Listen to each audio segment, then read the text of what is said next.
Pues muy buenas tardes a todos, muchas gracias por haber venido el día de hoy. Contamos con el gusto de tener hoy junto a nosotros a la expresidenta de la Comunidad de Madrid, doña Esperanza Aguirre, y también a la diputada nacional, doña Noelia. El día de hoy hemos preparado esta conferencia junto a nuestros amigos de Pie en Pared, que nos han hecho el favor de cedernos este espacio y con quienes estamos totalmente agradecidos, y la verdad es que es un lujo colaborar con ellos en esta conferencia. El día de hoy vamos a hacer un pequeño coloquio, una pequeña conversación en la que les proponemos diversas preguntas a nuestras ponentes.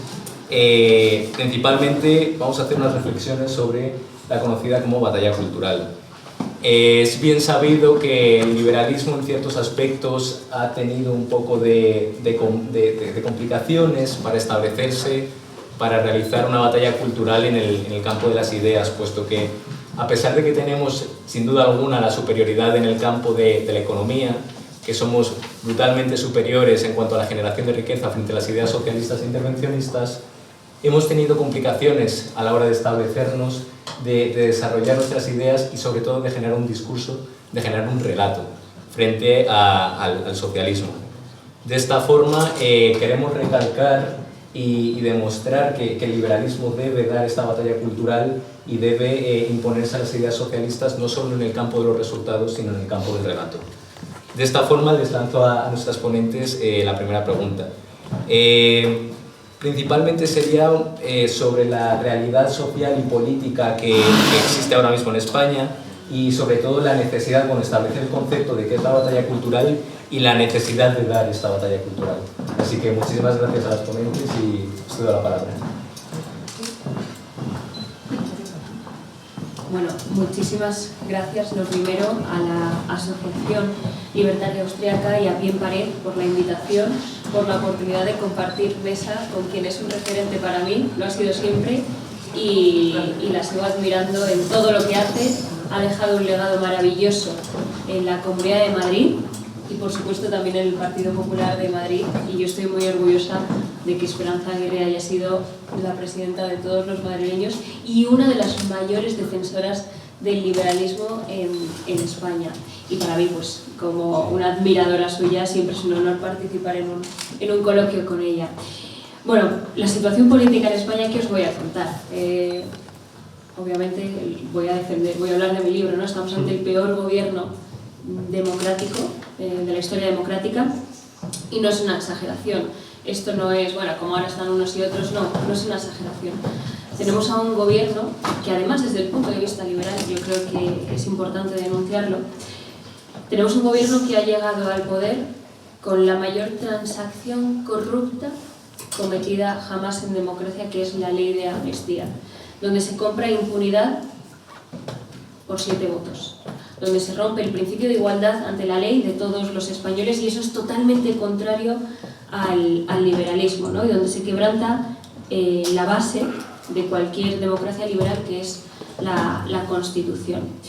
Rompe ese principio de igualdad básico, como decía, y si no damos esa batalla cultural desde todos los puntos de vista, ¿no? Desde, por supuesto, el ámbito institucional, y ahí estamos defendiendo la democracia, defendiendo el Estado de Derecho y la Constitución, sino también desde las calles, y ahí es fundamental la labor que también hacéis desde la sociedad civil, ¿no? Porque no sería muy liberal dejar todo en manos de los políticos. Yo creo que la sociedad civil tiene que liderar también esa batalla y alzar la voz en muchas ocasiones. Desgraciadamente creo que hemos vivido un momento y un tiempo donde la sociedad civil ha estado apaciguada, especialmente la sociedad civil de derechas, ¿no? La sociedad civil de izquierda siempre está en permanente movimiento en las calles, pero ahora, y fruto además de este inicio de legislatura, como fue la tramitación de la ley de amnistía, España ha descubierto que hay una sociedad civil que ya no se calla y que no acepta lo que están haciendo, y que no tiene miedo a salir a las calles a defender en torno a unos principios comunes, en torno a unos valores comunes, lo que creemos que es justo en nuestro país, ¿no? Y yo creo que esa es la batalla cultural. No aceptar esos postulados que se nos dan como básicos, como hechos, y defender nuestras propias ideas. Por supuesto que habrá batalla cultural dentro de la izquierda, ¿no? Pero la batalla cultural, sobre todo del liberalismo, debe venir de la defensa de esos principios y de esa defensa de no aceptar, primero, que nos señalen por defender lo que creemos que es correcto, porque seguramente todos los que estáis aquí que defendéis las ideas de la libertad os han llamado, lo primero, fachas, seguro. Aquellos que habéis defendido la libertad, desgraciadamente en España se los considera como fachas por parte de la izquierda. Y luego, seguramente os haya tocado también defender vuestras ideas incluso en el mundo liberal, porque algo bueno tiene el pensamiento liberal, que es que no es único. No somos socialistas, aquí no hay un pensamiento único, incluso dentro del liberalismo hay distintas ramas. Habrá anarcocapitalistas por aquí, minarquistas, liberales clásicos, todos os habrán dado y os habrán quitado 1000 veces el carnet de los liberales, pero eso está bien, el debate está bien, el confrontar ideas está bien, lo que está mal es callarse, lo que está mal es aceptar lo que te imponen, lo que está mal es no defender tus ideas, tus principios, tus valores, porque otros digan que no son correctos, ¿no? Y yo creo que en la situación política que estamos viviendo actualmente se hace más necesario que nunca que desde la política, desde los partidos políticos, de ese centro derecha, defendamos esa batalla cultural, pero también desde esa sociedad civil que debe estar unida, que debe estar combativa y que debe perder el miedo a liderar la voz en las calles, ¿no? Y yo creo que en los últimos meses hemos visto que se puede salir a las calles en España sin ser de izquierdas y que se pueden defender los principios básicos del liberalismo, como son la igualdad, la justicia, la libertad y la Constitución de todos. Muy bien.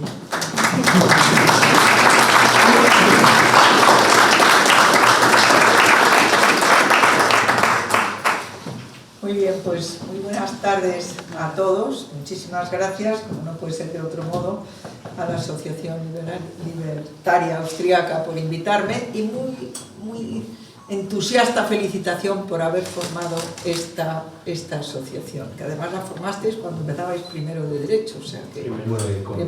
Primero de muchas cosas. Sí. Pero vamos, que hace ya, este es el tercer año de esta asociación y me encanta ver a tanta gente joven aquí en un viernes por la tarde, justamente hablando de aquellas ideas a las que yo he dedicado toda mi vida profesional y política, porque considero que son las que han conseguido sacar a mayor número de personas de la pobreza. Bueno, yo personalmente creo que los países en los que se han aplicado estas ideas pasaron de la indigencia a la pobreza, de la miseria a la indigencia, de la indigencia a la pobreza y de la pobreza a la prosperidad, gracias a las ideas de esto tan denostado que se llama el capitalismo y que se llama la libertad de comercio, el respeto a la libertad y a la propiedad.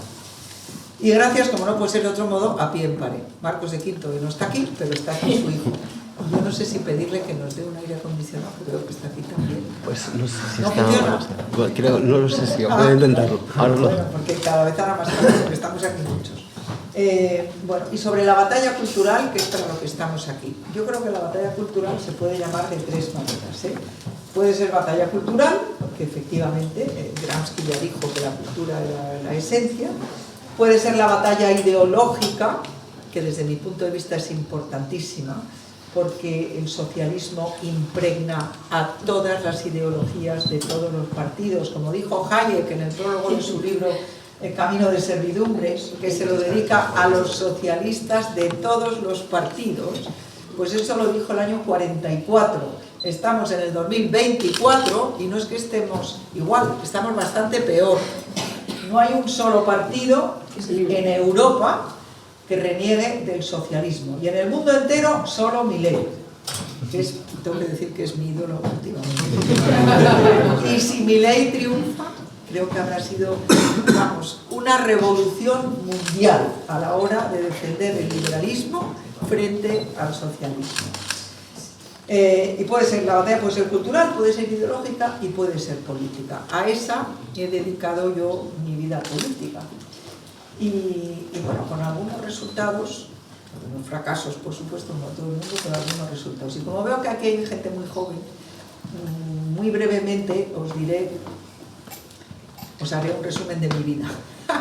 Nací en Madrid el año 52, la mayor de 8 hijos. Estudié en el Instituto Británico, lo que me sirvió para, cuando llegué a la Comunidad de Madrid, decidir instaurar la enseñanza bilingüe, que parece ser que ahora el consejero quiere dulcificar, cuando hoy mismo he recibido la carta de uno que me dice: he estado en Leroy Merlin esta mañana, había un señor hindú, que no hablaba nada y le ha atendido un chaval en un inglés perfecto. Y le he preguntado: ¿cuántos años tienes? 21. ¿Y dónde has aprendido ese inglés? Pues en el instituto, no sé cuánto, en un instituto bilingüe. Por lo tanto, yo estoy muy orgullosa de haber establecido la enseñanza bilingüe en Madrid.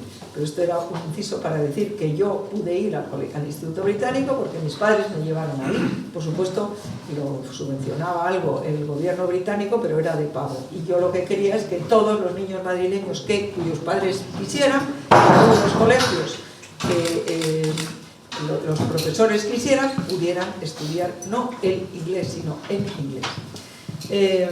Luego mis padres me querían llevar a un colegio religioso, fui al colegio de Asunción. Cuando acabé, empecé la carrera de Derecho en la Complutense de Madrid, la acabé enseguida, entonces eran 5 años. Tuve 9 matrículas de honor y luego preparé unas oposiciones para el técnico de Información y Turismo del Estado, que saqué, y trabajé en el Ministerio primero de Turismo y luego de Cultura durante 6 años. Me ofrecieron, porque empecé a beber en las fuentes liberales del Club Liberal de Madrid, donde estaba Pedro Schwartz, estaba Andrés de la Briva, y allí me ofrecieron presentarme a las elecciones municipales de 1983, o sea, hoy hace 41 años que yo empecé en política, por el partido Unión Liberal. La Unión Liberal era un partido muy pequeñito, del que decían nuestros compañeros, porque nos presentamos en una triple coalición: Alianza Popular, que era el Partido Conservador, el PDP, que era el Partido Democristiano, y la Unión Liberal, que era el Partido Liberal. Lo lideraba Pedro Schwartz, al que considero mi maestro, y creo que además es una persona extraordinaria, extraordinariamente pedagógica, que cuando habla pues sabe hacer llegar a todo el mundo el mensaje que él quiere. Bueno, el caso es que de aquel partido Unión Liberal del que yo formaba parte, decían nuestros compañeros de coalición que los del Partido Liberal cabíamos todos en un taxi y que el taxi lo pagaba Alianza Popular. Y era un poco verdad, porque éramos muy pocos. Entonces, en aquel partido Unión Liberal, yo estuve en la lista, encabecé la lista de Unión Liberal en el Ayuntamiento de Madrid, y en el año 83 fui concejal de la oposición. Quiero recordar, para los que seáis madrileños, que supongo que sois la mayoría, que en las primeras elecciones municipales y autonómicas que hubo en España, en Madrid, la UCD, que era el partido que estaba en el gobierno de la nación, empató a número de concejales con el Partido Socialista. Pero el Partido Socialista se unió, encabezado por Enrique Tierno Galván, que era un profesor muy prestigioso entonces, se unió al Partido Comunista y formaron allí el primer gobierno de coalición. En las siguientes elecciones, que ya fueron el 83, en las que yo fui candidata, no solamente es que nosotros nos subiéramos, es que arrasaron. La mayoría absoluta eran 28, el Partido Socialista sacó 30, el Partido Comunista sacó 4 y nosotros, que habíamos tenido, el CD había tenido 23 y nosotros sacamos 20. El caso es que Madrid era, os digan lo que os digan por lo que pasa ahora, un bastión inexpugnable para la izquierda, inexpugnable para la derecha. Era el gobierno de la izquierda. En la Comunidad de Madrid estaba Joaquín Leguina, hoy presidente de la Cámara de Cuentas. Y denostado por el Partido Socialista. No, y gran socialista, que lo que no es sanchista. Entonces, estuve 6 años, bueno, antes de eso, como había sacado las oposiciones, en el ministerio estuve del 76 al 83. Luego estuve en la oposición en el Ayuntamiento de Madrid, llevando los temas de cultura del año 83 al año 89, porque las siguientes elecciones del 87, los socialistas, a pesar de que Enrique Tierno había muerto, las volvieron a ganar. Pero entró un partido nuevo que se llamaba el CDS, nosotros tuvimos 20 y el CDS tuvo 8. Por eso, en el 89, hicimos una moción de censura motivada por algo de lo que no se habla. Aquella moción de censura la motivó, bueno, por supuesto, que querían, Juan Barranco, que era el alcalde, quería captar a algunos concejales del CDS para el Partido Socialista. Y como se resistieron o lo hicieron público, entonces decidió el líder del partido CDS, que era el que luego fue alcalde, ¿cómo se llamaba? ¿Cómo se llamaba el que fue alcalde? Rodríguez Sagún. Quiso hacer una moción de censura en el Ayuntamiento de Madrid y también en la Comunidad de Madrid. Y en la Comunidad de Madrid no salió la moción de censura porque había uno que tenía una gasolinera, ¿os acordáis de este? No me acuerdo cómo se llamaba, que decidió pasarse de AP, que era del que era, al Partido Socialista. Pero bueno, en el Ayuntamiento sí que entramos el año 89 y yo fui concejal de Cultura, de Medio Ambiente y luego de Cultura, con Agustín Rodríguez Sagún de alcalde, y el jefe, el líder de nuestro partido era José María Álvarez Manzano. En el 91 hubo elecciones y esa fue la noche electoral más apasionante de mi vida, porque de 20 concejales que teníamos subimos a 30. Arrasamos en las elecciones del 91. Gracias, creo yo, Agustín Rodríguez Sagún se puso enfermo, no se presentó a las elecciones, a que José María Álvarez Manzano, con 20, le había ofrecido ser alcalde al otro con 8, los madrileños apoyaron nuestra generosidad y empezó pues una legislatura que José María ganó esa vez, en el 91, arrasó en el 95 y también en las siguientes elecciones, que ya fueron en el 99, yo ya no estaba. En el 96, José María Aznar me pide que vaya al Senado, yo no quería ir al Senado para nada, y le dije que yo quería seguir en el Ayuntamiento de Madrid, donde era primera teniente alcalde, portavoz del grupo, llevaba toda la coordinación de todas las áreas importantes, pero me dijo que tienes que ir al Senado. Bueno, pues fui. Y entonces, en esas elecciones del año 97 fue, ¿no? No, 96, ganamos, pero con una diferencia muy pequeña, solo 300.000 votos de diferencia con el Partido Socialista. Y aquí quiero deciros que si Felipe González hubiera sido como Sánchez, jamás hubiera gobernado el Partido Popular. Porque Felipe González tenía a Julio Anguita. Julio Anguita tenía diputados más que sobrados y además era un comunista, pero no era, ¿cómo te diría yo? No apoyaba a los independentistas y nada de... Él era constitucionalista, pero era comunista. Y si Felipe se hubiera presentado sin que entrara Julio Anguita en un gobierno de coalición, simplemente pidiéndole el voto, pues hubiera seguido. Pero es que no se le pasó por la imaginación, muchísimo menos que le apoyaran ninguno otros. Y gobernamos en minoría. Yo fui ministra de Educación y Cultura, tengo el honor de haber sido ministra del Reino de España de Educación y Cultura. Educación y Cultura en aquel momento no había transferido las competencias de educación y mi ministerio, el ministerio que tuve el honor de dirigir, que está ahí al lado, equivalía a 5 ministerios de Sánchez, solo que los nuestros con todas las competencias: educación, universidades, deportes, ciencia, y me falta uno, y cultura. Esos 5 los llevaba yo con 2 secretarios de Estado y un secretario general, que por cierto, que en paz descanse, que era Eugenio Mersaje. Bueno, del ministerio pasé, Aznar me pidió que fuera presidenta del Senado, lo fui, me votaron no solamente los nuestros, sino también los de Convergencia y los del PNV, qué tiempos aquellos, y nosotros teníamos mayoría absoluta. Y entonces luego me pidió que me presentara a las elecciones a la Comunidad de Madrid. Cosa que hice, y hubo 2 elecciones, aquel año 2003, las de mayo, donde ganamos, por una mayoría aplastante, pero nos faltaba uno para la mayoría absoluta. Y entonces Rafa Simancas, que ahora está en el grupo socialista, el pobre hombre pues encargó 12 trajes nuevos, porque le iban a apoyar los de Izquierda Unida.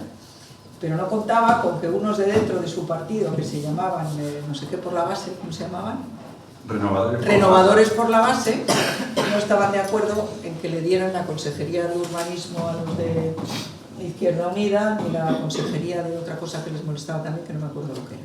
Y entonces decidieron pedir que no les dieran esas consejerías, pero como no les hicieron caso, pues el día que se constituía la mesa de la Cámara, no en la votación de la investidura de Simancas, sino en la constitución de la mesa de la Cámara, me hace mucha gracia porque ahí está alguien cuyo nombre yo recordé en esos momentos, que se llama Salvador y Victoria.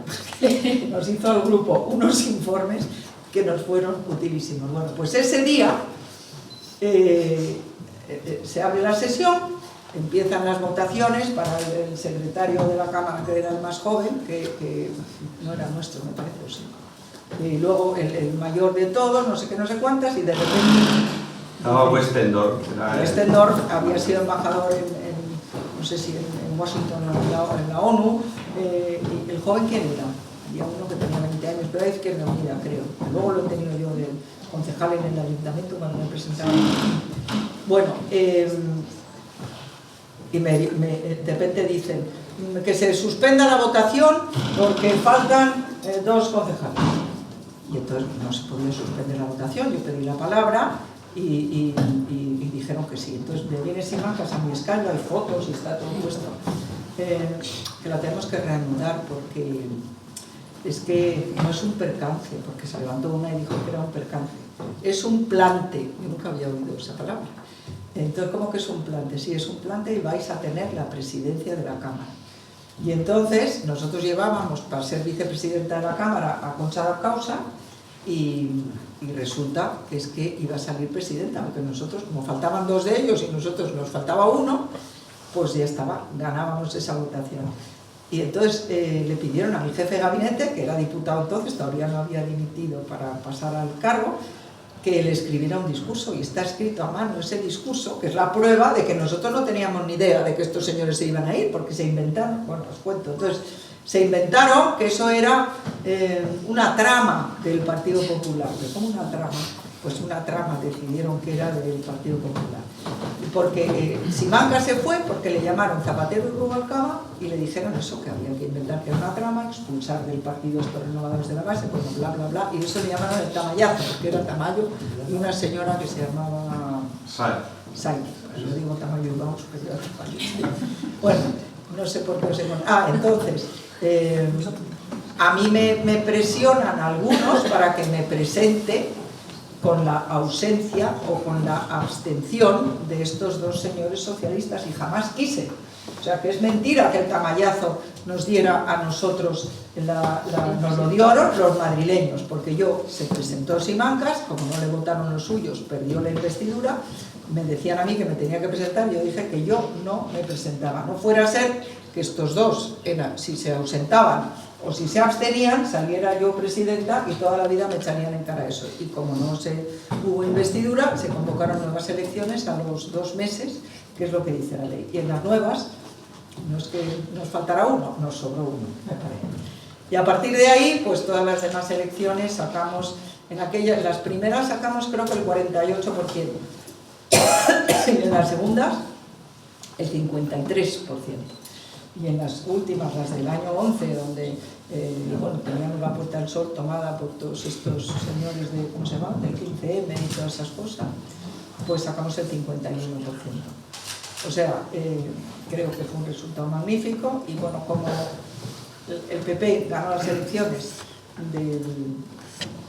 de noviembre, me parece que fue del año 12, yo ya llevaba año y medio, había tenido un cáncer, decidí que era el mejor momento para dejarlo, porque nunca he pensado que la política tenga que ser una profesión. Entonces dimití, en aquel momento en el orden de multitudes, todo el mundo muy contento, y nada, se votó y salió elegido el vicepresidente.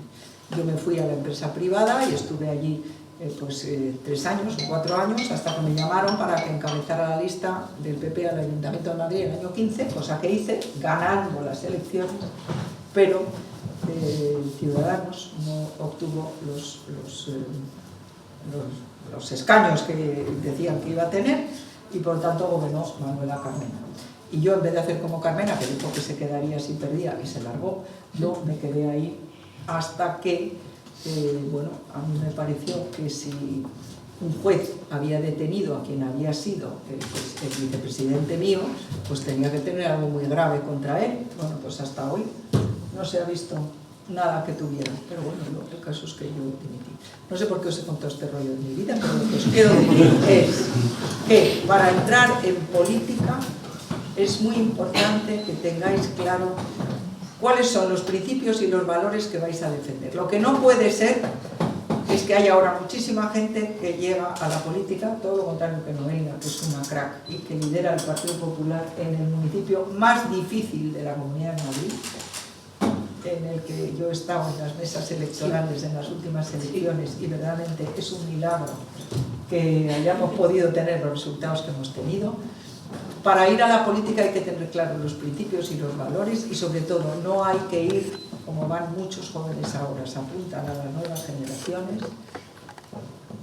les hacen concejal de un municipio, ese chico o chica que en el colegio pues era mediocre, no era el más brillante, el más brillante pues a lo mejor va a medicina y acaba la carrera, 10 años de carrera muy difícil, y gana a lo mejor 2.500 euros brutos, que luego hablaremos de lo bruto y lo neto, que se le quedan en mucho menos. En cambio, el concejal de un pueblo, yo que sé, Majadahonda, Las Rozas, lo que sea, gana más dinero y ya pues empieza a tener una vida, casar ya, y ya no puede dejar la vida política, porque no tiene otra posibilidad de tener otra profesión o tener un lugar donde ir. Por lo tanto, no puede defender los principios, porque cuando un jefe te dice que hagas algo que no crees que debas hacer, tienes que tener la independencia de poder ir. Y es lo que yo os digo. Para mí, mis principios han sido esos: defender la libertad, la propiedad, como principios que dan de verdad el bienestar y el crecimiento a los países, y especialmente protegen más a los más desfavorecidos. Y aquí acabo este rollo y os dejo que hagáis preguntas las que queráis.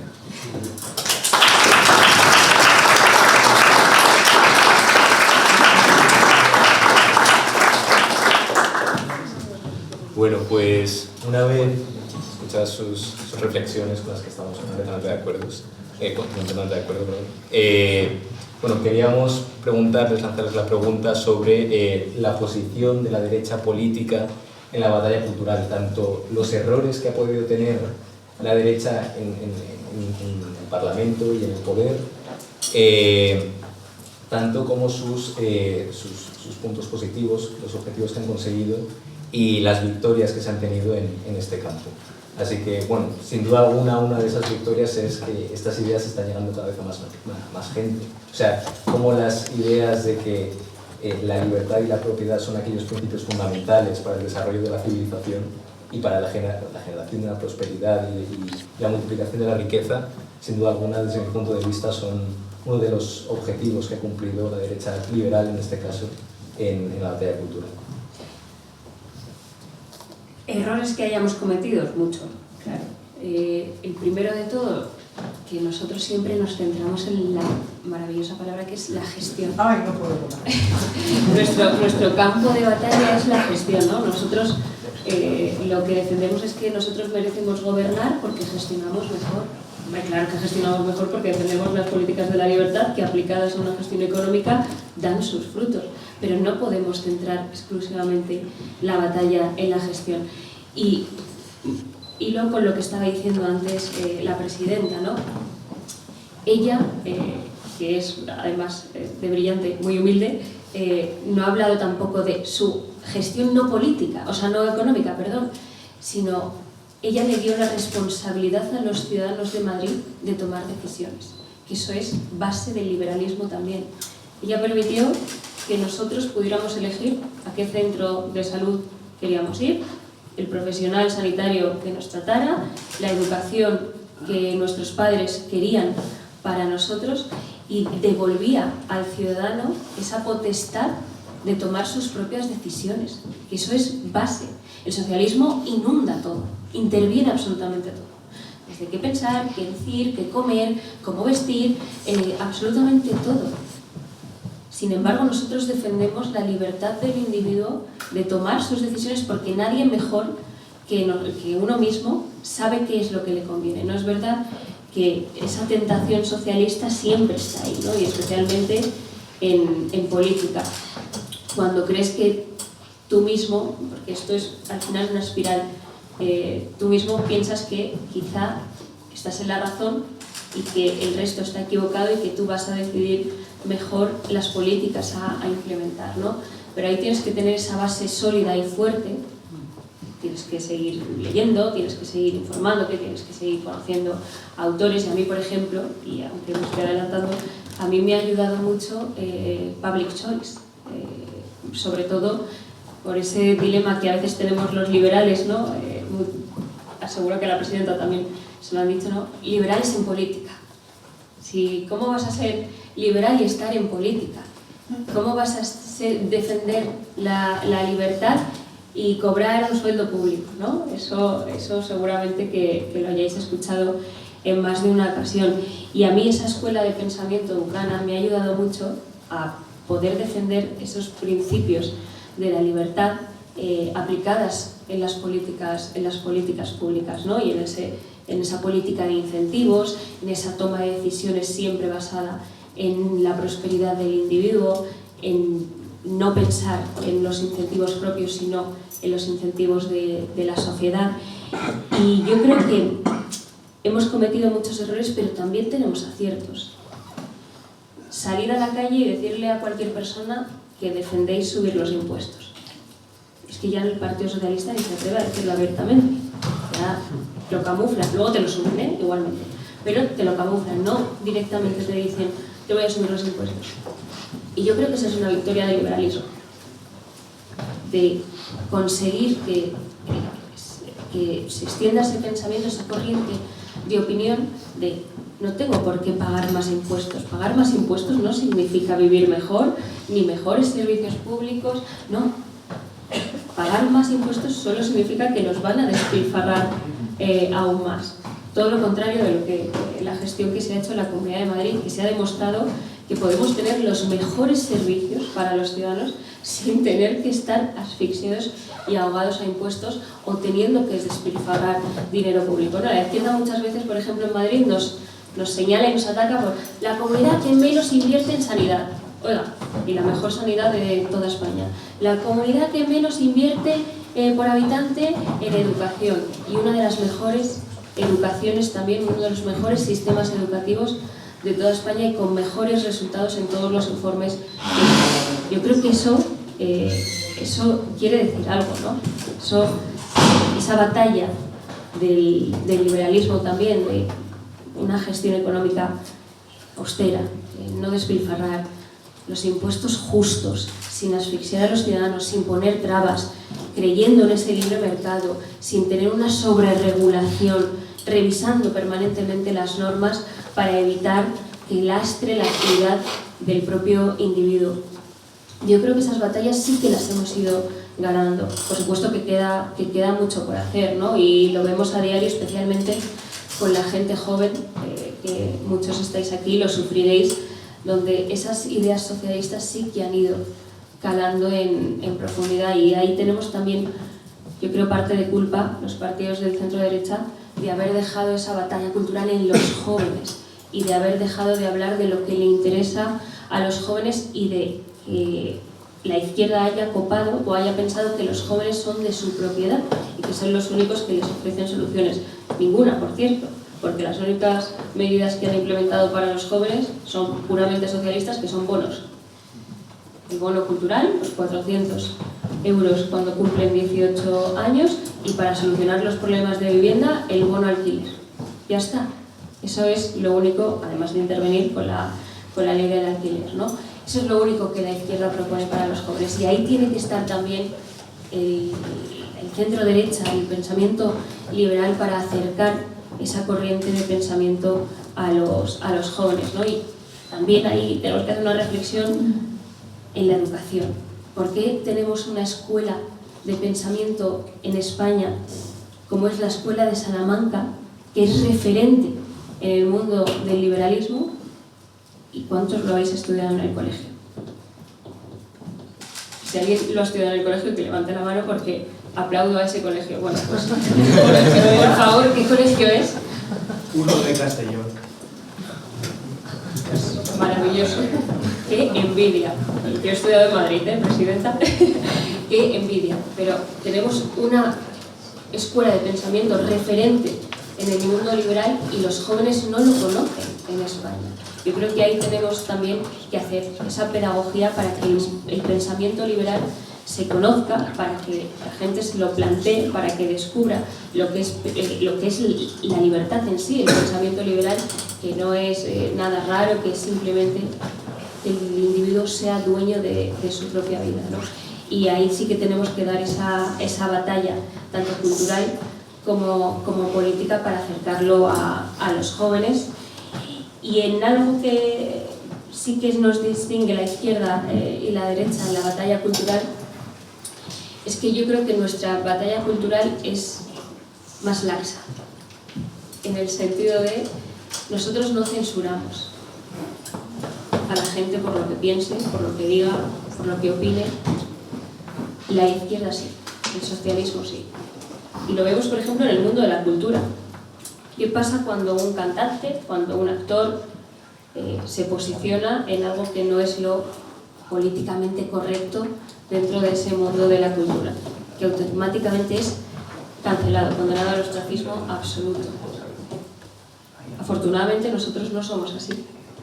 Nosotros no cancelamos a quienes dentro de distintos ámbitos de la vida opinan distintos, ¿no? Y ahí sí que creo que nos van ganando la batalla, porque ellos sí son censores. Ellos cancelan y censuran a quienes no defienden sus ideas, ¿no? Y hay que luchar también contra esa censura impuesta por el socialismo, contra todo aquel que no piensa como ellos, y alzar, como decía al principio en mi primera intervención, alzar la voz contra los que nos quieren permanentemente cambiar. Muy bien, pues habéis preguntado errores y fortalezas de los liberales en política. Yo quiero hacer un poquito de historia para empezar. Cuando acaba la Segunda Guerra Mundial, sabéis que Churchill, que era el primer ministro inglés, para ganar la guerra había tenido que hacer un gobierno de coalición, donde estaban los laboristas, los liberales y los conservadores. Y nada más acabar la guerra, creo que es el año 45, hay elecciones generales y arrasan los socialistas. Y entonces el primer ministro, el que era el ministro de Asuntos Exteriores, le dice al primer ministro: ¿pero cómo puede ser esto, señor Churchill, si les ha hecho ganar la guerra y resulta que votaron a nosotros? Y dice: bueno, es que estábamos en un gobierno de coalición y tuvimos que tomar muchas medidas socialistas, y entre la copia y el original, pues han elegido al original, y estuvieron gobernando los laboristas, hicieron, bueno, crearon el National Health Service, hicieron toda clase de intervenciones hasta las siguientes elecciones. Esas ya las ganó el Partido Conservador, las ganó Churchill, ya era muy mayor, no sé, valían unos 50 y pocos, me parece. Bueno, entonces, claro, si nosotros aplicamos las medidas socialistas, y yo tengo que decir aquí que yo no comprendo por qué no se aplica la ley española que dice que la gestión de los servicios públicos puede hacerse directamente con funcionarios, indirectamente con empresas especializadas o gestión interesada. Casi no hay gestión interesada. La plaza de toros, gestión interesada quiere decir que van a medias, se organizan y van a medias. Pero la gestión de un servicio público, un servicio es de titularidad pública, pongamos la sanidad, pero puede ser gestionado, si es más eficaz, por empresas privadas, cosa que ocurre. Yo tengo que decir que ayer vi en la televisión las barbaridades de días que hay que esperar para ser operado en toda España. Madrid la que menos, pero 50 días. Yo antes de llegar a las primeras elecciones me comprometí a que ningún madrileño tuviera que esperar más de 30 días para ser operado. Y si encontraban a uno que había tardado 30 días en que le operaran, yo dimitía, puse mi cargo a disposición de esto. ¿Cómo lo hacíamos? Pues preguntándole al que se tenía que operar si quería operarse con su médico en su hospital o si, para operarle pronto, quería ir a un hospital privado que le operaran allí.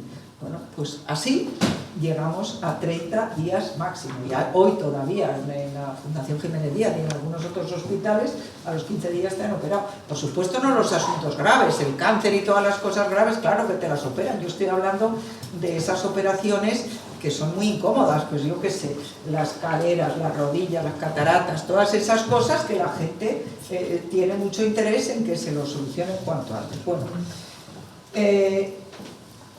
tú has dicho que a ti el public choice te ayudó mucho. A mí me ayudó la doctrina austríaca, la verdad. Hayek, en su Camino de Servidumbre, que os ruego a todos que lo leáis, es un crítico liberal envidioso le llama un panfletillo, o sea que no es largo, es un libro es corto, pero muy interesante. Y luego Mises tiene una cosa que yo siempre he considerado importantísima, que dice, que llama la ventana de Overton, dice que un gobierno que llega y quiere hacer cambios, o los hace en los 6 primeros meses o no podrá hacerlos jamás. Y eso es una verdad muy técnica. Y Mises, en su libro Libertad de elegir, lo que dice es exactamente eso, que hay que dejar a los ciudadanos que elijan lo que mejor quieren. A los socialistas, ¿qué les gusta? La clientela cautiva. ¿Y cuál es la diferencia entre nosotros y los socialistas? Nosotros somos individualistas, ellos son colectivistas. Creemos en el individuo y que el individuo es lo que mejor puede ver qué clase de vida es la que les pida. Luego,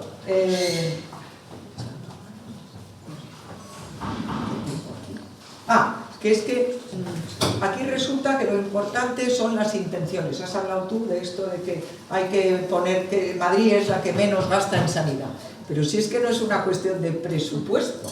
Ellos creen que con más dinero, como eso tiene muy buenas intenciones, porque el dinero no es suyo, si fuera suyo, entonces como ponen más dinero tiene que ser mejor. Y no, es al contrario, nosotros tenemos que gestionar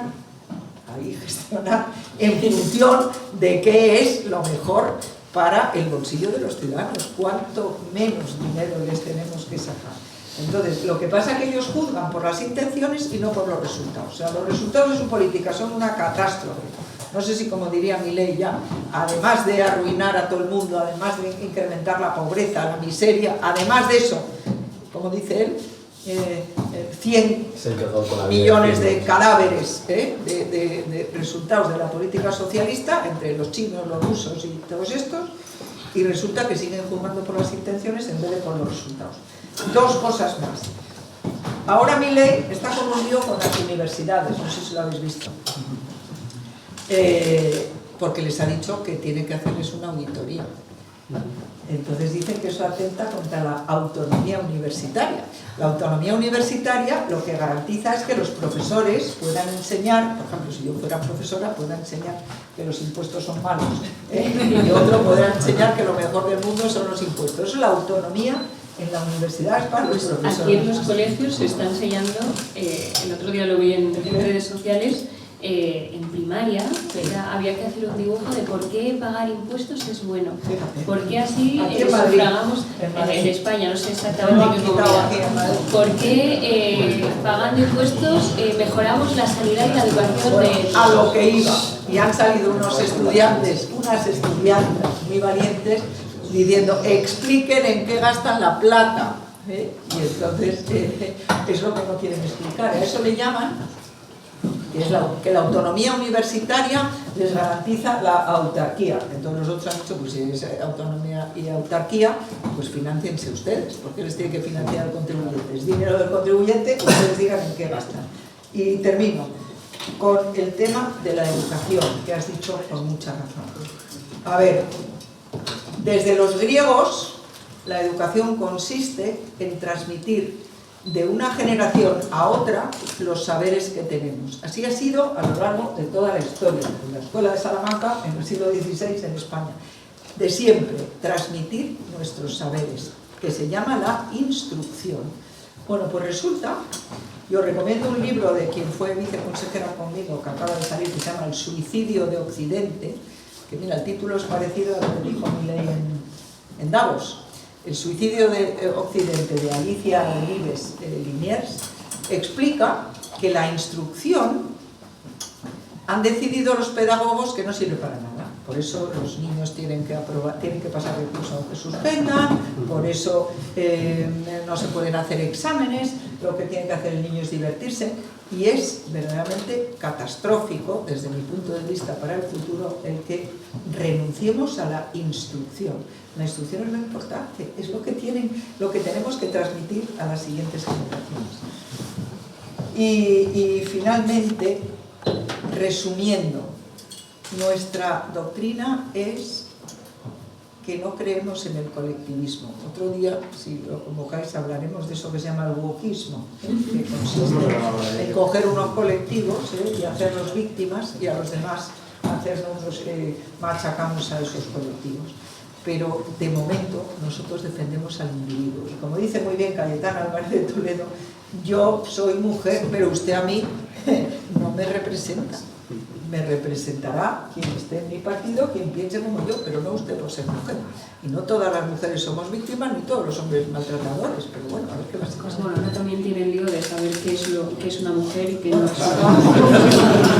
No, es que tú eres un señor con barba que te llamas Enrique y vas a con la misma barba, con los mismos ¿cómo se dice esto? Genitales, con la misma pinta, y vas y dices que te sientes mujer y ya está, eres mujer. Entonces, si eres militar te dan un cuarto para ti solo. Eso, hay una película de los Monty Python que habla de Loretta y hay una escena muy buena, si no lo habéis visto, que representa perfectamente todo lo que estamos viviendo ahora.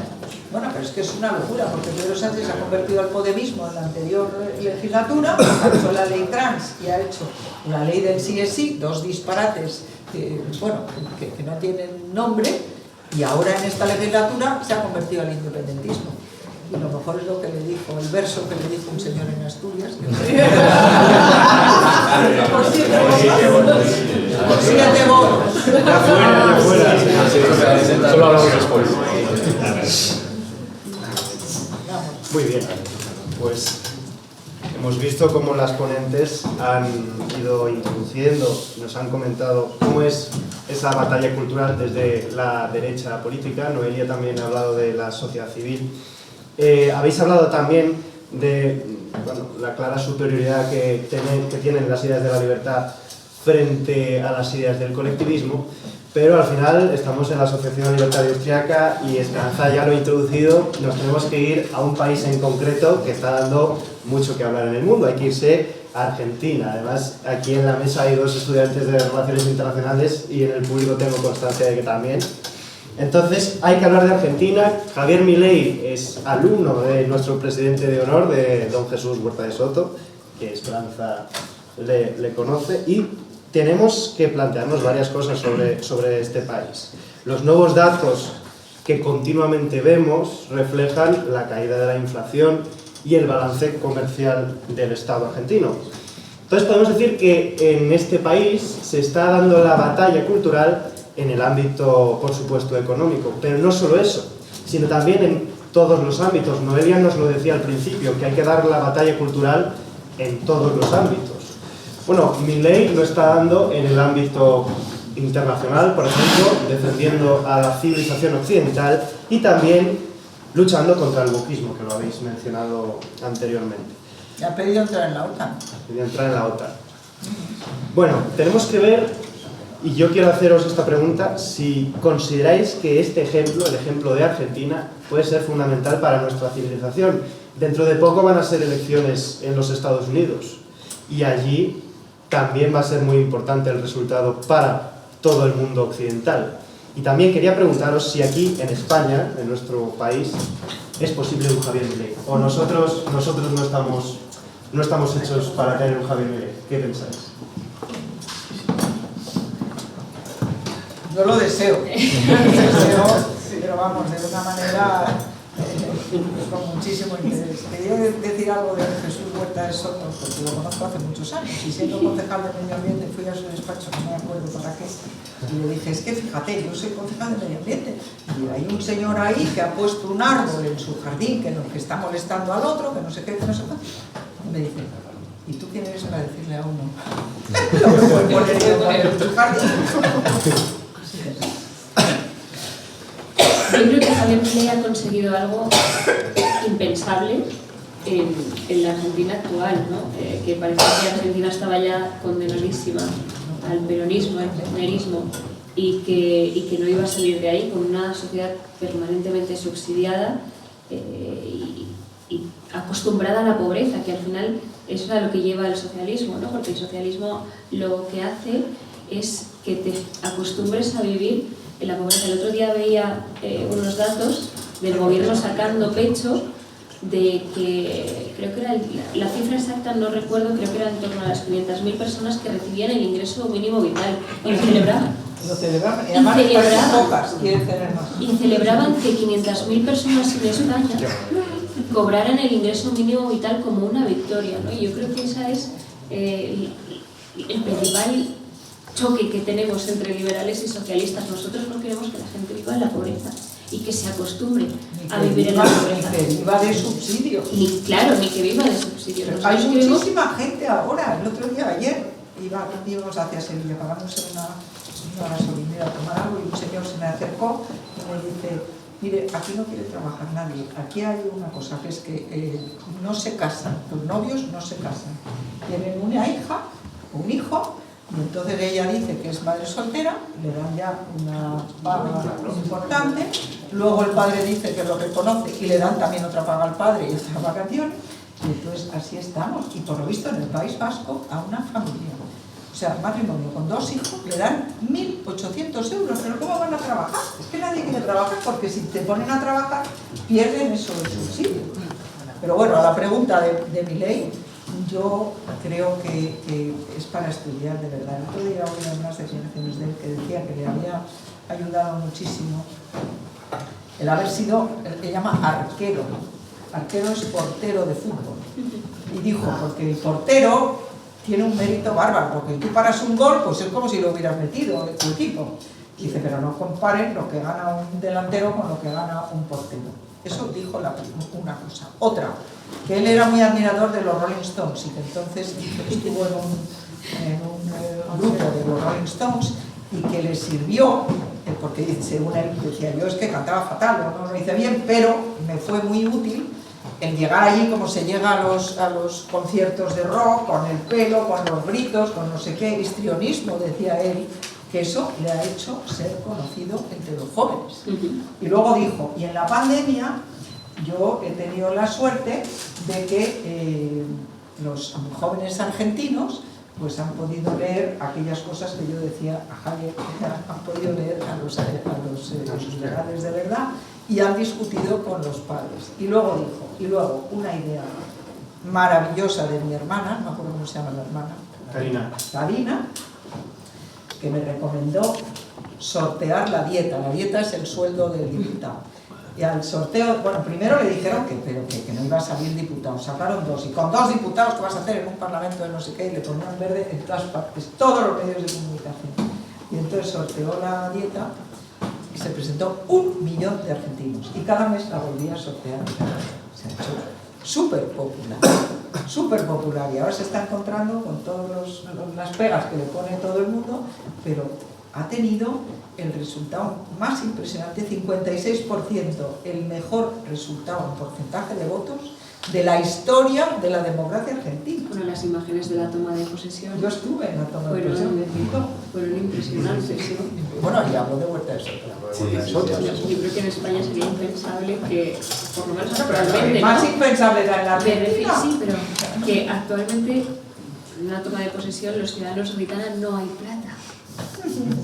cuando aquí estamos aumentando la deuda día tras día, tras día, tras día, y vivimos endeudando a generaciones y generaciones, que imaginaos que aquí en el Congreso de los Diputados, a las afueras del Parlamento, se concentrarán personas después de la sesión de control al gobierno y le gritarán a Sánchez: no hay dinero, no hay plata, ¿no? Y yo creo que ahí sí que tenemos que dar esa batalla cultural, porque no hablamos de los peligros de la deuda, ¿no? Pero yo creo que además Milei tiene un trabajo por delante duro, porque al final tiene que desmontar años y años de políticas peronistas, kirchneristas, que han provocado que Argentina esté como está. Un ejemplo que cuando llegó tenía preparadas ya 300 normas para desregular todas aquellas regulaciones que interferían. A mí me hace mucha gracia ahora la izquierda española, porque están, especialmente los ilustres tuiteros de la izquierda española, están viendo, por ejemplo, están de fuera además, están viendo permanentemente los datos de Argentina, ¿no? Y cuando hay un dato que quizá, oye, la inflación sube en Argentina, después de tener un típico % de inflación en Argentina, no, ahora sube por culpa de Milei. Y están analizando cada día los resultados económicos de Argentina. Oye, en los años que estuvo Cristina Kirchner, ni mu, no escuchamos nada. Irene Montero lo ponía de ejemplo. Las políticas de Argentina las ponía de ejemplo. Exacto, las ponía de ejemplo. Cuando tenían a los ciudadanos asfixiados, cuando tenían a los ciudadanos empobrecidos, la ministra de entonces de Igualdad lo ponía de ejemplo. Y ahora que llega Javier Milei con políticas para el crecimiento económico, para la defensa de la propiedad privada, para que haya empleo para la gente y no subsidiados, ahora toda la izquierda tuitera española está siguiendo la actualidad de Argentina, más que la española, por supuesto, de aquí no dicen, de lo que pasa aquí en España no dicen ni mu, y todos los datos que quizás no sean positivos, porque recordemos que lleva muy poco tiempo en el cargo, todos los malos datos se los achacan a Milei. Es curioso el fenómeno de la izquierda, ¿no? Yo creo que tiene un arduo trabajo por delante, pero que sí que va a ayudar también, y ya ha ayudado en esa batalla cultural también en España, ¿no? Nosotros en la pandemia, además en la asociación en la que estoy, le tuvimos durante la pandemia. La verdad que él siempre se ha prestado además a esa batalla cultural al otro lado del charco también, y estuvimos colaborando con él. Hay una intervención suya colgado en nuestro canal de YouTube, y eso pues... ¿Cuál es tu asociación? Acción Liberal. Ahí estuvo con nosotros dando esa ponencia, y la verdad que pues eso ha ayudado también a que la gente aquí en España, oye, pues si conoce el liberalismo por Javier Milei, maravilloso, o por Rayo o por Daniel Lacalle, por referentes actuales que también son cañeros en formas y en métodos en redes sociales, ¿no? Y bueno, pues necesitamos también pues que haya esas figuras que no tengan miedo de hablar claro, y yo creo que también tenemos figuras. Esperanza Aguirre ha sido un poco también como Javier Milei en la Comunidad de Madrid, ¿no? Yo recuerdo imágenes de Esperanza Aguirre yendo a un hospital, ¿te acuerdas? Había una sindicalista tapándose que te tapaba con el cartel, y ella bajando en el cartel: pero a ver, ¿pero por qué estáis denunciando aquí? Pero esto no es, esto sigue siendo público, esto, y plantándoles cara. Y yo creo que, bueno, pues salvando las distancias, físicamente por supuesto hay muchas, pero Aguirre va mejor peinada que Javier Milei. Pero no creas, está peinado a la perfección para lo que quiero. Pero eso también, pues esa política disruptiva, ¿no? En su momento, que tiene el sinfín de ejemplos, esa manera de plantar cara y de no dejarse intimidar por esa izquierda que trata de hacerlo, pues también es ejemplo aquí en España. Yo quería decir una sola cosa para terminar. A mí, una de las cosas que me ha enseñado Javier Milei, que yo no había pensado nunca, y fíjate que he estudiado la doctrina liberal a fondo, creo, es que dice que la justicia social, como todas aquellas cosas a las que se le pone un apellido, Franco hablaba de la democracia orgánica, los comunistas hablaban de la democracia, como les llamaban, popular.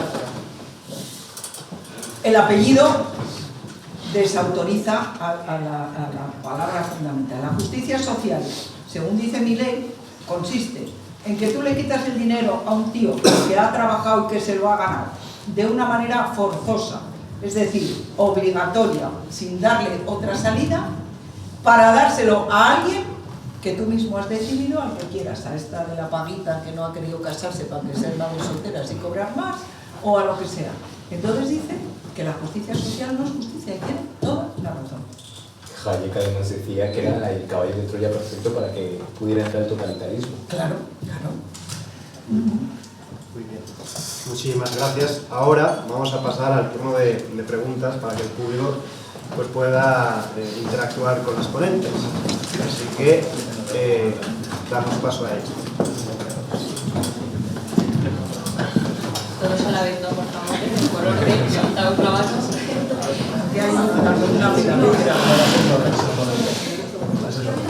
Estáis como en el colegio cuando el profesor decía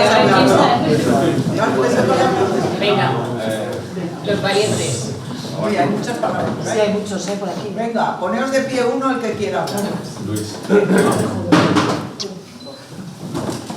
Lo mío más que una pregunta era un comentario. Antes has comentado que en un colegio se ponía un dibujo de explica por qué los impuestos son buenos para la sociedad o buenos pagarlos. Explica no, se decía los impuestos son buenos. Bueno, Eso que he entendido. no sé en qué libro habrás leído eso, pero yo cuando hice Ciudadanía de asignatura de primaria, ya por allá hace 13 años, 12, también ponía eso en los libros de Ciudadanía. Entonces enseñaba los impuestos son maravillosos, contribuyen a la sociedad, es buenísimo pagar impuestos. Me acuerdo, esta salía una imagen del presidente del gobierno en aquel momento, que todavía era José Luis Rodríguez Zapatero, y decía que, bueno, era más bien una frase apócrifa de los impuestos están para colaborar y contribuir con el Estado y con el gobierno. Y una imagen suya diciendo que los impuestos son buenos, encima del presidente en aquel momento, perdón que os diga, pero da miedo. O sea, da miedo que una asignatura de colegio sirva para exaltar su figura, como si fuera una figura de autoridad moral o de humildad. O sea, era el Estado y la gobierno. Por eso es que se ponía más como, no sé, es buenísimo pagar impuestos porque además lo estoy diciendo yo.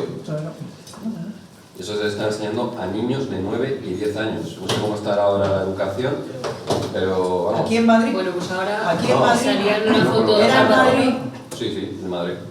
Saldría en una foto de Zapatero, ahora Sánchez ocuparía pues la portada. ¿Conservas el libro, por cierto? No. La verdad es que Podías haberlo compartido, no sé, porque a mí me sorprende. En Madrid, vamos. No hemos hablado de una cosa muy importante, no sé si... Yo quería deciros que yo he pasado muchísimos años en la administración pública, primero como funcionaria en el ministerio, después como concejal del Ayuntamiento de Madrid 15 años, el ministerio 6, como ministra 3 años, como presidenta del Senado otros 3, y nunca vi que en una licitación pública, sea un concurso público o una subasta, jamás se hubieran aceptado cartas de recomendación. Jamás. Esta señora Begoña Gómez, que manda cartas de recomendación, encima es la mujer del presidente del gobierno, y reconocen que las toman en cuenta para adjudicar en los contratos, a mí me parece el escándalo. Yo no sé si desde que yo dejé la administración pública, el año 17, ahora en las leyes se admiten cartas de recomendación, pero bueno, puede ser. Si una licitación pública es para que de manera transparente sepamos quién ofrece más o menos precio y quién da mejores condiciones. Todo lo contrario. Todo lo contrario a la recomendación. La ley de contratos del Estado actual es mucho más severa que la anterior. O sea que... Pues yo no puedo entender cómo hablan con naturalidad de las cartas de recomendación de esta señora. Y no sé por qué no está todavía en la fiscalía, en el juzgado o donde sea. Es alucinante. Pero es que por lo visto en ese concurso que puntuaban las cartas de recomendación con no sé cuántos puntos. O sea, estaban preparados a... Otra empresa tenía mejor oferta. No, que tenía mejor oferta, pero fue la carta de recomendación la que lo cambió. Qué fuerte, ¿eh? No está permitido. Pues es que entonces yo es que no comprendo cómo no nos escandalizamos. A ver. Vale. Según recientes estadísticas, la brecha de género con respecto a la ideología crece muchísimo más, ¿no? Vemos que hay muchas más mujeres que tienden a votar por la izquierda y más hombres por la derecha. ¿Por qué creen que sucede esto y cómo podemos un poco ayudar nosotros a revertirlo? Porque han hecho esa ingeniería social con las mujeres, ¿no? Automáticamente, si uno es de centro derecha es machista, y si uno es socialista cree en la defensa de la mujer, ¿no? Porque nos colectivizan, lo decía muy bien Esperanza citando a Cayetana, ¿no? Nos colectivizan a las mujeres, hablan en nuestro nombre, que son los problemas que nos preocupan, nuestras inquietudes, las medidas que necesitamos, y nos tratan de tutelar. Antes nos tutelaban nuestros padres, nuestros maridos, y ahora nos tutela el socialismo, porque no quieren a esas mujeres libres, ¿no? Tenemos que dar esa batalla también, tenemos que encontrar el discurso para hablar de la mujer sin colectivizarnos, sin tratar de hablar en nuestro nombre y sin dejar esa bandera a la izquierda, igual que con los jóvenes, ¿no? Parece que yo creo que hay veces que desistimos en dar esa batalla porque no encontramos muy bien cómo hacerlo o no encontramos muy bien el discurso, pero claro que desde el liberalismo, desde el centro derecha tenemos que hablar de mujeres, de jóvenes, de vivienda, de medio ambiente, y no dejárselo a la izquierda, porque cuando se lo dejas a la izquierda de medio ambiente te habla del ecologismo extremista, que es más una religión que una corriente científica. Una religión, además, que si veis las manifestaciones de todo este movimiento ecologista es anticapitalismo, porque el culpable de todos los males es el capitalismo. Oye, nadie ha hecho más por defender y por cuidar el medio ambiente que el capitalismo. Y nadie ha hecho menos que el comunismo. Totalmente. Hay que ver lo que fue cuando cayó el muro, el mar de Aral, antes Chernóbil, o sea, el desastre del medio ambiente. Los desastres ecológicos siempre han Pero venido de la lo que mano. tú preguntas es que es ya el lenguaje.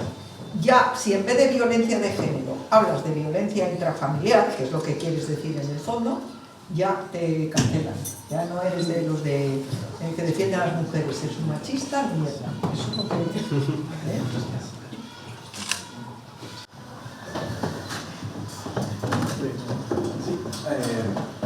entendiendo que lo que se propone de que el liberalismo sea pues, lo mejor en cuanto a la economía y en cuanto a las relaciones que se dan, quería preguntar que la gente que se queda fuera de los procesos de mercado y tal, ¿cómo se haría para integrar a esa gente?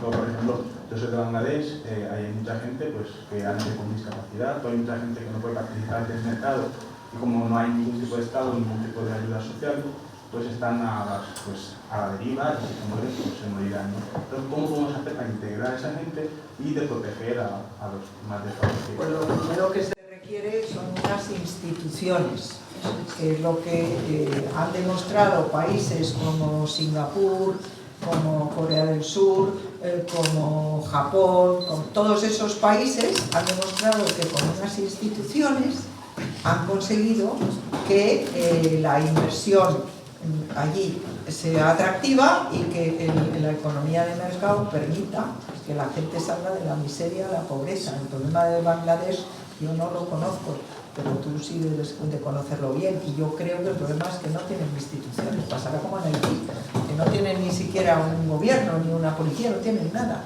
¿no? ¿Cuál es la institución? ¿En Bangladesh quién manda? ¿En Bangladesh quién manda? Pues hay un parlamento, hay un gobierno, pero el Estado es mínimo, o sea, los aspectos son mínimos, o sea, no hay un tejido institucional fuerte como lo que puede haber aquí en Europa.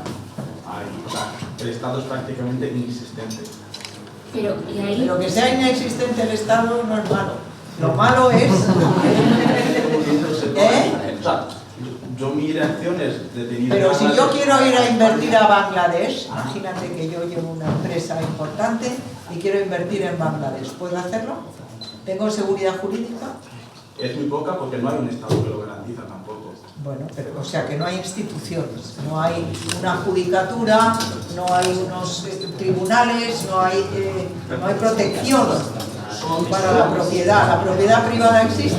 Sí, por supuesto, por supuesto. Existe protección privada, existe todo esto, pero lo que pasa es que las instituciones que hay son muy débiles. Los tribunales que hay son muy débiles, ¿no?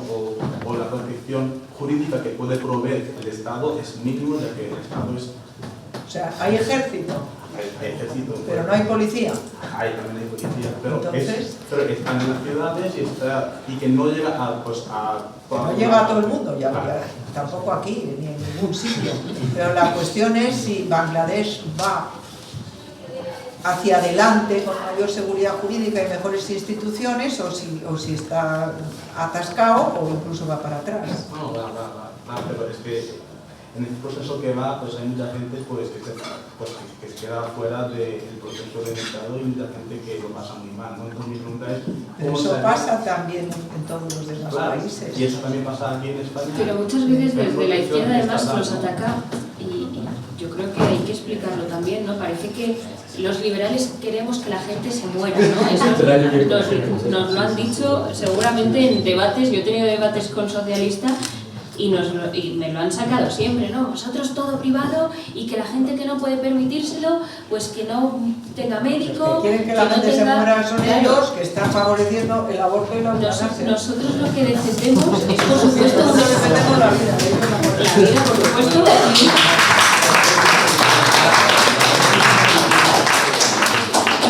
Por cierto, para los que seáis católicos, que yo soy católica pero no soy partidaria del Papa Francisco, pero lo que voy a decir es el dicasterio que ha escrito sobre el movimiento trans, una cosa que se ha divulgado en todas partes porque está muy bien escrita, metiéndose con el que no exista el género. La parte de abajo es sobre el aborto y lo explica maravillosamente bien.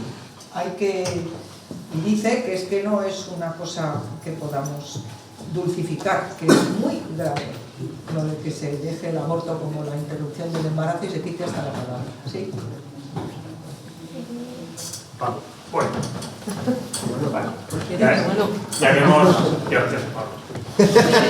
Buenas tardes, ya que hemos abierto el melón del aborto, yo quería, y por ejemplo, me acuerdo de Milei cuando ganó las elecciones, que como estrategia política su plan para intentar limitar el aborto es por vía referéndum, porque sabe que en el Parlamento no tiene ninguna opción.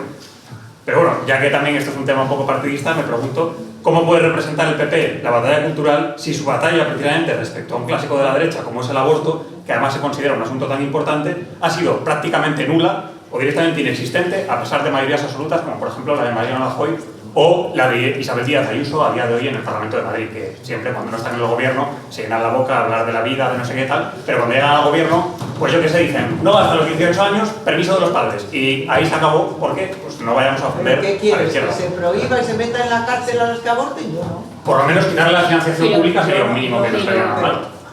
Pero y eso sería muy complicado. La esencia del aborto es que se defienda la libertad del médico de hacerlo o no hacerlo, que es lo que quieren. ¿Cómo se llama?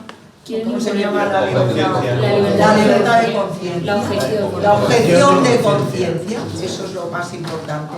Pero vamos, yo no creo que haya que llevar a la cárcel a una chica porque aborte. Eso es lo que dice el documento de la Iglesia Católica. No dice que haya que ir a la cárcel. No digo llevar a la cárcel, digo que lo financie el Estado, permitirlo, simplemente que sea algún médico que no le parece bien que no lo haga, pero que venga el otro justo después. Pero que no puedes decir eso de Ayuso, porque Ayuso en eso no es una ley nacional. Claro, por eso, porque quiero decir, y nacionalmente, regionalmente nunca se hace nada para evitarlo y para cortar la financiación ni nada de ese estilo. Esto es un debate ya más moral y hasta dentro de los liberales tampoco hay un consenso común. Y además, hay liberales que son pro-choice y liberales que están en contra del aborto, ¿no? Yo creo que el primero era robarnos con... Yo, por supuesto, que defiendo la vida, he participado y lo he dicho abiertamente y defiendo la vida, pero criminalizar también a personas dentro del mundo liberal o dentro del mundo político porque no comparten tu posición, yo creo que tampoco es correcto. No, pero es que... Yo lo digo por el cambio de opinión de los políticos cuando son candidatos y cuando llegan al gobierno en ese respecto. Porque Ayuso estaba mucho más en contra del aborto cuando era oposición y ahora ya está el gobierno y no se hace nada. No, pero Ayuso no ha estado en la oposición nunca. Hombre, Ayuso se posicionó mucho más duro. Pero no, que no ha estado en la oposición nunca. O sea, la oposición me refiero cuando era candidata, cuando no tenía el poder, básicamente. Y se notó, por ejemplo, una campaña de Estoril también que hablaban sobre ella, de cómo se moderaba. Pero Ayuso yo creo que ha sido valiente en esa defensa de la vida, ha sido una presidenta regional que ha puesto en marcha un plan de natalidad referente en todas las comunidades autónomas. Amigas mías, por ejemplo, se han beneficiado del incentivo para ser madre antes de los 30 años, y hay que ser también valiente en ese sentido. Cuando hay un discurso que parece que se promueven esas prácticas, el apostar por la vida, el apostar por la natalidad, el poner en marcha un plan de natalidad con 80 medidas para fomentar que la gente en Madrid tenga hijos, yo creo que es una manera también de dar esa batalla cultural. Yo lo que siento, hablando de la batalla cultural, y volviendo otra vez al tema de la libertad de elegir, en el PP todos han copiado mi doctrina sobre los impuestos, sobre todo viendo el éxito de Montoro, que dijo que los iba a bajar y los subió. Pues todas las comunidades autónomas ahora están en bajar los impuestos. A pesar de que ayer salió un mapa, no sé si lo visteis, que decía que en Valencia el tipo máximo de toda España está en el 59%. 59% en Valencia. Y le escribí al presidente y me dijo que sí, que lo iban a bajar, que es para el tope máximo de renta, pero que lo iban a... Pero no, decía los impuestos y lo acoplo. Pero libertad de elegir colegio, ninguno. Libertad de elegir hospital, ninguno. Libertad de elegir médico y enfermero, ninguno. Y libertad de comercios, apertura de comercios cuando quiere el dueño de la tienda y que puedas ir a comprar cuando quieras. Tú sales de Madrid, a Toledo, a Ávila, donde sea, y resulta que los domingos no puedes comprar nada. Pues es que sería muy bueno que, sí, de verdad, el liberalismo, la batalla cultural, la diéramos en el partido. Yo soy David. Me gustaría solo hacer una pregunta. Si no creéis que a lo mejor a veces el problema de, vamos a llamar, la derecha, los defensores de la libertad, ha sido que llevamos un discurso muy duro contra esta agenda de la izquierda y que luego a lo mejor a la hora de llegar a los gobiernos, en vez de echarla para atrás, decidimos paralizarla. Y entonces eso, lo único que consigue es que la paralizamos mientras estamos nosotros y después llegan los siguientes y siguen avanzando. Y tenemos ese miedo a echar hacia atrás. Por ejemplo, vamos a poner lo referente a la batalla cultural, las leyes de memoria democrática. Como vemos que en ciertos gobiernos sí se están atreviendo a crear otras leyes, a derogarlas, mientras que en otros, incluso a veces el mismo partido, deciden dejar la que aprueba el PSOE, mantenerlas, sabiendo que evidentemente cuando llegue el PSOE, si es posible, las va incluso a ampliar. Entonces, ¿no creéis que eso a lo mejor nos resta incluso algo de credibilidad a la hora de decir estamos luchando contra vosotros, pero luego cuando llegamos al gobierno os compramos todo lo que habéis hecho? Totalmente. Hay muchos gobernantes que no pueden, no tienen valor para aguantar la resistencia que hay a todas las medidas. Y ya te digo que el ISES lo dice, hay que hacerlo en los 6 primeros meses. A ventana de oro, tienes esa oportunidad, dejan pasar el tiempo. Mira, en Valencia había gestión privada de algunos hospitales públicos y en teoría nuestro gobierno iba a revertirlo, pues no lo ha hecho. Y eso que está en coalición con Vox, pero ahí sí los nacionalizaron, los regionalizaron y ahora ya son todos de funcionarios.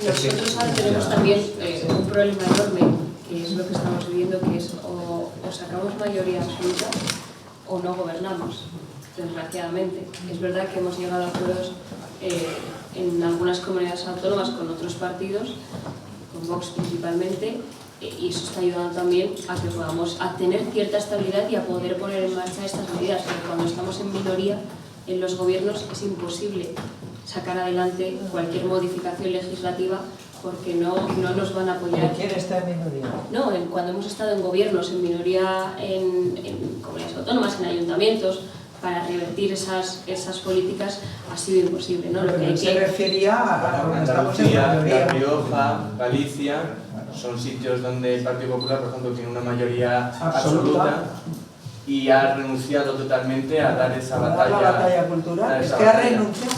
Fíjate, está claro en la ley. Claro, y que luego además resta, yo creo, credibilidad de un partido nacional que en una comunidad estés dispuesto a echar marcha atrás y en otra no. Cuando precisamente tienes esa mayoría. Y a nivel nacional, abiertamente, el presidente Feijóo lo llevamos en el programa además, es decir, llevamos en el programa electoral del 23 de julio el derogar esa mal llamada ley de memoria democrática y es un pero eso compromiso. sería para derogarla a nivel nacional. Claro, pero me Está refiero hablando que, él de las pero me refiero que si comunidades vamos a autónomas que han derogar hecho. la ley a nivel nacional, por tanto, concuerda con lo que debería ser Pero es que hay nuestra comunidades política autónomas que autonómica. tienen leyes de memoria democrática autonómicas. Galicia es una y Andalucía es otra. No sé, La Rioja no lo sé así.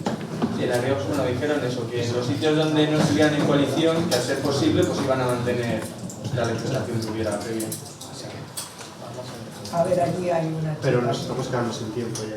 Pero bueno, pues hacer todas las preguntas seguidas. Muy rápido. Bueno, yo quería hacer una pregunta rápida, que se ha mencionado el tema del sanchismo.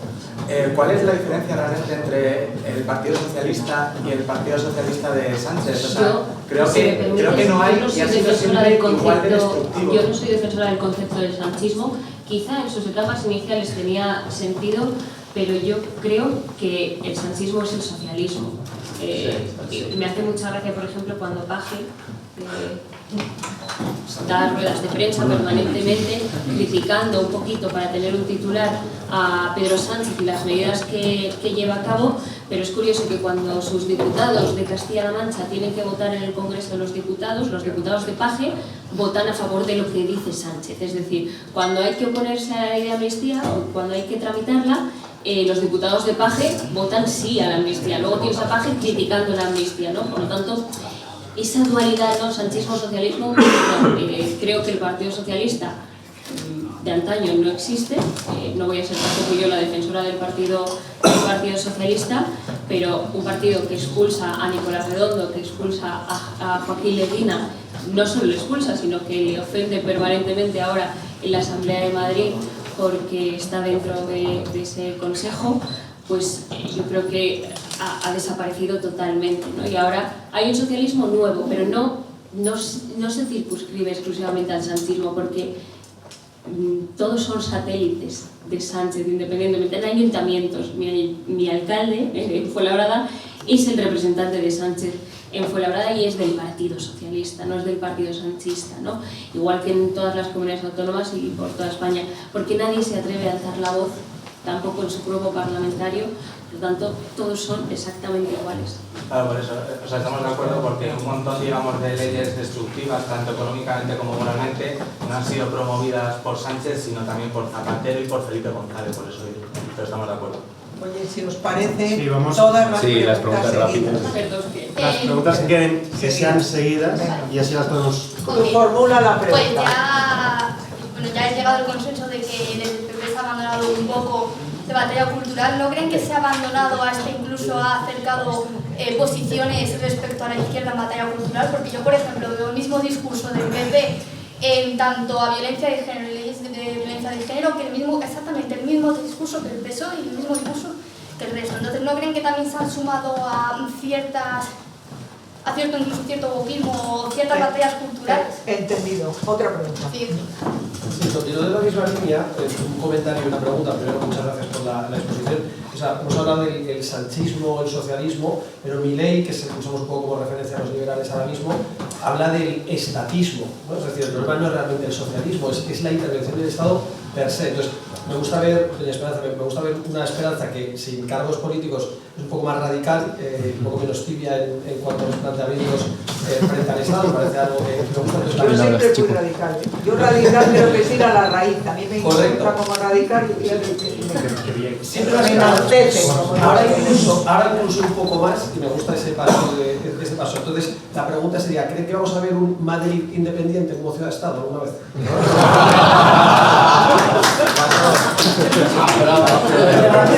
De ninguna manera.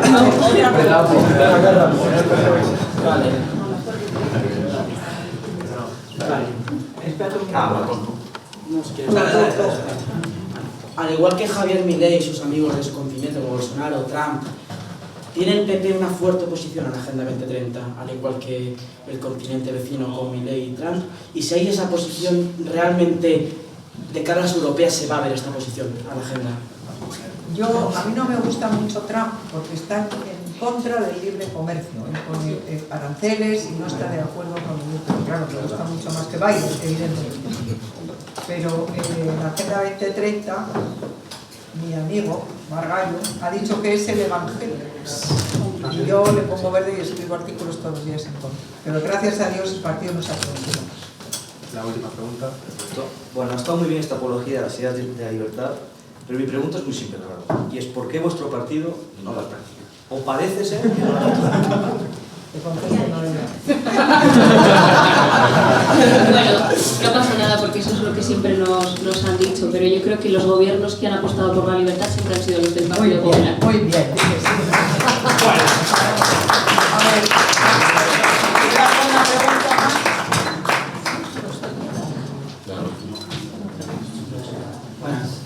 ¿Cómo valorarían el rumbo actual del liberalismo en el PP? O sea, ¿creen que el PP, tanto a nivel autonómico como a nivel nacional, es más liberal que antes o menos?